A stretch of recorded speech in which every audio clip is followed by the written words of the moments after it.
সুপ্রিয় দর্শক আসসালামু আলাইকুম। আরও একটি নতুন ভিডিওতে সবাইকে ওয়েলকাম জানাই। তো আজকে আমি রান্না করে দেখাবো পটল দিয়ে রুই মাছের ঝোল ঝোল রান্না রেসিপি। ভীষণ মজার আর ইজি একটি রেসিপি শেয়ার করতে চলে আসলাম। আশা করি এই রেসিপিটি ভালো লাগবে। ভিডিওটি ভালো লাগলে অবশ্যই চ্যানেলটি সাবস্ক্রাইব করে পাশে থাকুন। আর যারা ফেসবুক থেকে দেখছেন তারা পেজটি ফলো দিয়ে রাখুন। তাহলে হবে কি, আমি ভিডিও দিলে সবার আগে আপনাদের কাছে পৌঁছে যাবে। তো দেরি না করে চলুন রান্নার প্রসেসে চলে যাওয়া যাক। তো এখন আমি মাছগুলোকে ক্লিন করে নিয়েছিলাম, তারপরে হলুদ এবং মরিচের গুঁড়া আর লবণ দিয়েছি, তারপরে মাছগুলোকে মেখে নিচ্ছি। আমি এখানে রুই মাছ নিয়েছি, আপনারা চাইলে যে কোনো মাছ এখানে নিতে পারেন। তো মাছটাকে খুব ভালোভাবে মশলাটাকে মাখিয়ে নিচ্ছি। এখন আমি এই মাছগুলোকে ভেজে নেব। তো মাছগুলো তুলে নিচ্ছি। যেহেতু আমি মাছটা পটল দিয়ে রান্না করব, সেহেতু আমি পটলগুলোকেও ভেজে নেব। তো পটলেও আমি হলুদ আর লবণ মাখিয়ে নেব।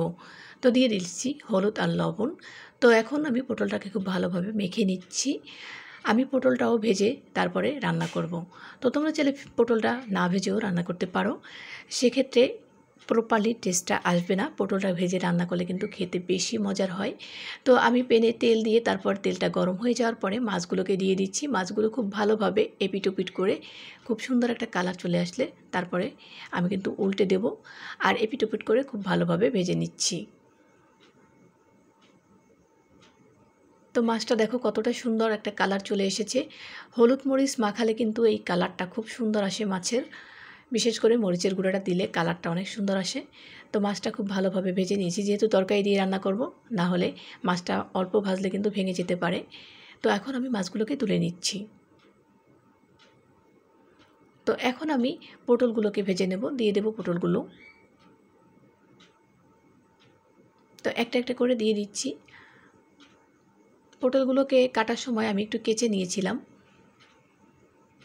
যাতে করে ভিতরে মশলাটা খুব ভালোভাবে ঢুকে যায়। তো এখন আমি পটলগুলোকে উল্টে দিচ্ছি। এক সাইড হয়ে গেছে, আর এক সাইডটা আমি হয়ে গেলে তুলে নেব। তো এখন তুলে নিচ্ছি, হয়ে গেছে সবগুলো ভাজা। তো এভাবেই আমি বাকি পটলগুলোকেও ভেজে নেব। এভাবে পটল ভেজে রান্না করলে কিন্তু বেশি মজার হয় তরকারিটা। তো এখন আমি অন্য একটা কড়াই বসিয়ে দিয়েছি, সেখানে দিয়ে দিলাম তেল, দিয়ে দেব পেঁয়াজ বাটা 2 চামচ পরিমাণের, আর দিয়ে দেব এখানে রসুন এবং আদা বাটা। তো রসুন আর আদা আমি 1 চামচ দিয়ে দিলাম।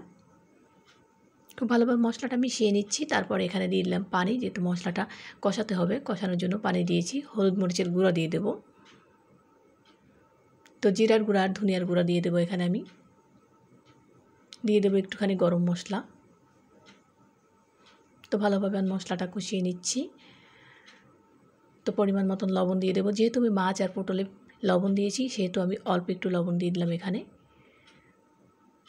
না হলে লবণটা বেশি হয়ে যাবে। তো এখন খুব ভালোভাবে মশলাটা কষিয়ে নিচ্ছি। এখন আমি পটলগুলো দিয়ে দেব। পটলটাও আমি ভালোভাবে কষিয়ে নেব।